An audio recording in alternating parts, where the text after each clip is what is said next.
তো এখানে সন্ত রামপালজি মহারাজের আরো কিছু শিষ্যদের সাথে দেখা হয়েছে। এখানে সন্ত রামপালজি মহারাজের আরো কিছু শিষ্যরা এসেছে, উপস্থিত হয়েছে। তো তাদের কাছ থেকে জেনে নেব তারা কোথা থেকে এবং কি উদ্দেশ্যে এখানে এসেছে। নমস্কার স্যার। नमस्कार सर। স্যার আপনার শুভ নাম? पूनमचंद दास।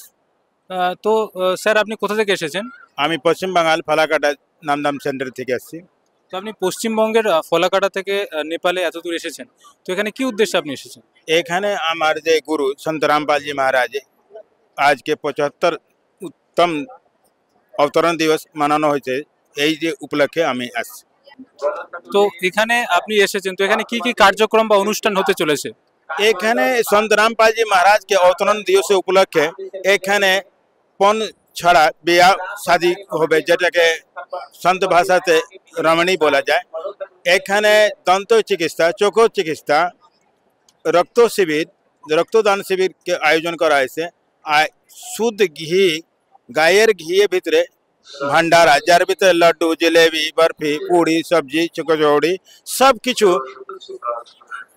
খাওয়ার জন্য ব্যবস্থা করা হয়েছে। তো স্যার এখানে এত কিছু ব্যবস্থা করা হয়েছে, আপনি বললেন দেশি ঘিয়ের এত খাদ্য সামগ্রী ব্যবস্থা করা হয়েছে, তো এগুলো কি এগুলোর জন্য কত টাকা দিতে হয়? এখানে সব সদগুরু সন্ত রামপালজি মহারাজ দ্বারা এটা নিঃশুল্ক, নিঃশুল্ক। এটার ভিতরে এক পয়সা কোনো কারোকে দিতে লাগে না। ধন্যবাদ স্যার। নমস্কার স্যার।